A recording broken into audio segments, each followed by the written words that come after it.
Next stop, Grand Street and Graham Avenue. Transfer available to B43. Hello and welcome to another exciting episode of TRB Collectibles. My name's Tom and I will be your guide through this estate sale in Brooklyn.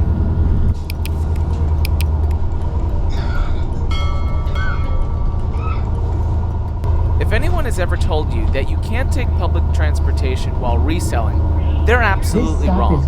I'm currently on the bus heading to an extremely packed estate sale, and I mean absolutely full.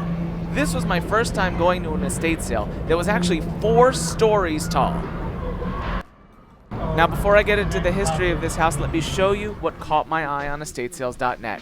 It was all these brand new sealed box sets. I was shocked to see that they were still here on the last day, and I was late. I asked them how much they wanted. They said $1 per box set. I started filling bags. I'll do a full recap of everything that I purchased at the end of this video, so stay tuned. Speaking of things that I bought, the first personal thing that I bought for myself was this Expo 67 hat. It was great. They only charged me $1. But wait, there's more. I find a lot more World's Fair stuff as we go. If you're interested, stay tuned and you'll see where I pick it up in the house. And I also do an additional review of every personal item that I picked up in this house, separate from what I'm going to sell at the end of the video as well. So stay tuned if you're interested in the World's Fair collectibles that I pick up. So you can sell medical paraphernalia, and I did look at these syringes, but on the box there was a prescription on it. Now when it comes to prescriptions, you have to be very careful because 9 times out of 10, eBay will take those down. And in this case, I didn't pick up any of these because they're prescription based.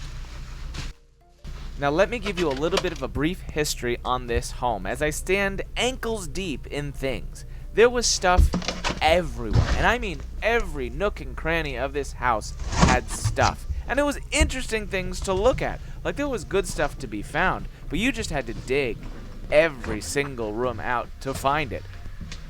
Really fun stuff to look at though. Now with estate sales, I always like to know the history behind the family itself that once lived here. It kind of tells the story of all the stuff that you're going through. And the stuff that you're going through paints that picture. Now I also talked to the estate sale company because I was curious, and I learned that there was a couple. The gentleman had just come back from World War II actively fighting. They wanted to begin their life together, and they purchased this home just right after World War II. And they lived their entire lives here until they passed away. He came back from World War II and he started his own independent bookstore, in which apparently on the first day, on the second level, there was multiple very, very high-end books that got quickly purchased. I also learned that the wife was a flight attendant and flew all over the world for the majority of her career. And the couple actively used that to fly all over the world because on the 4th floor, there was a lot of ephemera from all of their travels. And that's where I got a lot of the World's Fair collectibles that I'm going to show you at the end of this video. So it was really cool that they got to travel and they brought all of their travels back here in this home, and you got to see them throughout this sale. And that's what I really enjoy about this estate sale here in Brooklyn.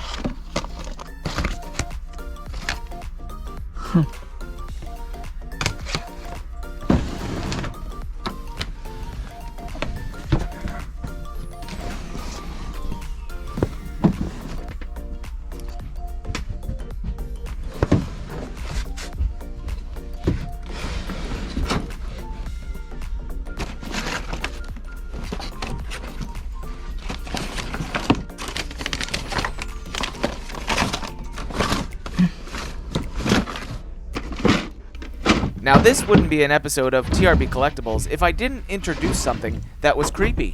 Welcome, the creepy basement that probably hasn't been painted since the house was built. Did you think I was going to go down there without my World's Fair hat? I wasn't going to forget that. Let's go to the creepy place and see what we can find. This basement was so full of stuff, you actually couldn't make it to the other stuff in the back without climbing over things to get there. And everything was full of stuff. And I mean every box, every bag, you opened it, it had something brand new, a new category that you had never seen before. The only fault of this basement, though, is with the northeast, you have boiler heating, meaning that you heat up water to create steam, it goes up to the radiators, and it gets quite warm. But that boiler itself is very hot. And then when you have the whole basement full of stuff, it retains that heat, so it feels like the surface of the sun or Florida in the middle of summer. So I'm starting to sweat here in winter in Brooklyn, New York, while I'm going through all these things. And all of a sudden, as I'm going through it, I kind of feel lightheaded. And I didn't understand why. But it also was probably because this whole basement had paint fumes in it, because there were so many different cans of paint. So between the heat and the cans of paint, I felt lightheaded halfway through going through this basement, and actually had to take a break to finish off the basement and see if I could find anything down here.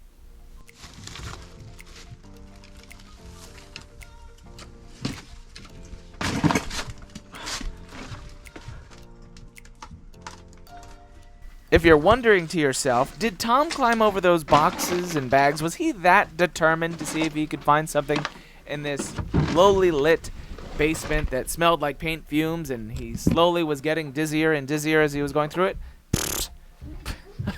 Of course. I had to know. I had to see. You never know what you could find in these places, because it's years and years worth of collections. And if you find that one right piece, it could actually be worth a lot of profit.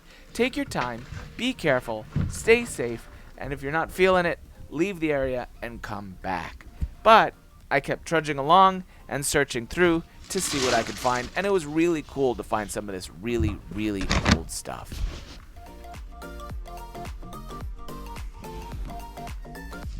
There were also certain parts at which it was pitch black and I had to use my cell phone as a flashlight. And yes, I still kept going trying to find things.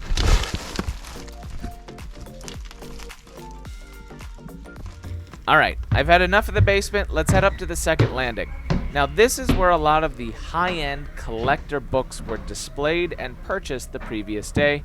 New York has a very large collector's market in terms of older books and literature, so they came in and purchased it at face value the day before. So I'm up here just taking a look, seeing what's left. It is early in this last day of this sale, so potentially I do have the option of trying to find some things, and I do, and you'll see it in just a moment.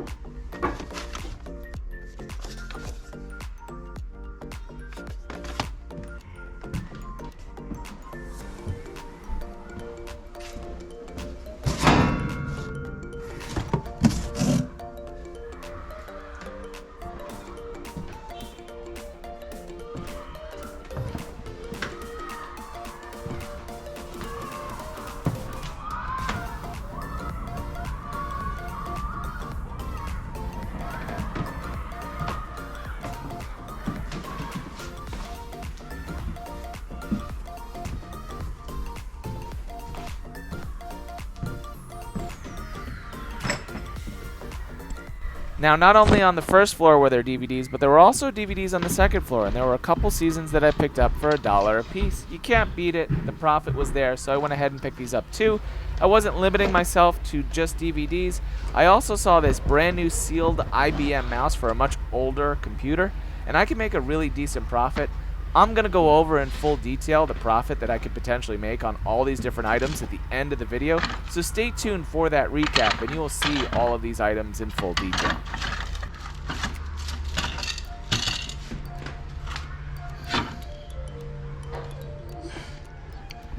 At this point, I've gotten my cardio in. I'm heading up to the third landing to see what potential there is, and there is this sign on the door that this whole third landing is dedicated to 2 cats. And it is private, that we cannot enter. So what they're going to make us do is walk up another flight of stairs to the 4th landing. And you know what? That's okay, because this is where I found a lot of the personal items that I picked up, especially for those World's Fairs. And it wasn't just one World's Fair, it was multiple, and that was really cool. But the only other thing that I'm going to mention, just like with the basement, welcome back to the creepy part of the tour. As you can see, the 4th floor is a little dilapidated. The ceiling's falling in. It needs a little bit more than just paint. It felt like the family treated this as the attic, in which this is where I found most of the ephemera from the World's Fair collections, but also they had a lot of stuff from their travels well organized up here as well in an adjacent room. Now, I got to go through all of that, but in this day and age, it's interesting to see that this was a one-family home, that it was 4 stories, and in New York City, that's hard to come by now. Nowadays, they would take all 4 stories, and each one of them would be converted into an apartment. I mean, the floors themselves are huge, and they can accommodate many people, but it was interesting to see that one family lived in this entire house. Welcome to Rate the Restroom with Tom. Yes, you're actually standing in a bathroom. And it looks like they had birds, or at least I hope it was birds. I would probably give this bathroom a 0 out of 10. Now, as our cardio adventure comes to a close, at the bottom of these stairs, I go ahead and show you all the ephemera that I picked up in relation to World's Fair for my personal collection. The reason I do so is because the room that all the ephemera was in was where all the people were. They were actually actively going through it, which was really cool, but I didn't have a chance to film it because I had to go through it as well. So I did show it to you here, but I go into full detail as far as the personal pickups in terms of World's Fair ephemera at the end of the video if you're interested in checking that out. But I just wanted to show you here what I picked up in the room that I couldn't film from before.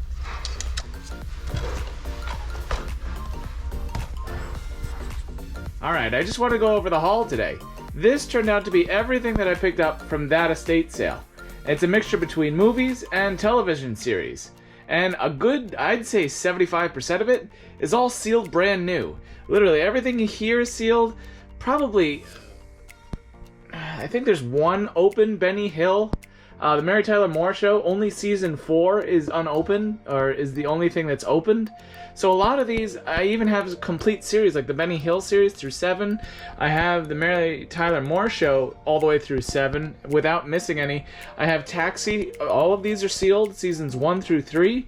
And I paid $1 a piece if it was a single DVD, or if it was a set.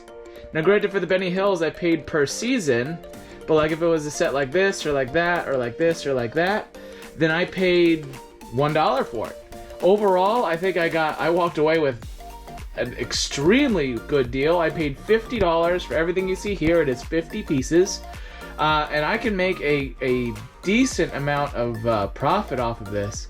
I'm looking anywhere between, some of them range from $15 at a minimum, to some of them are going upwards of $35 to $50, and if I was to sell these series, I could get upwards of $150 just for the series sets.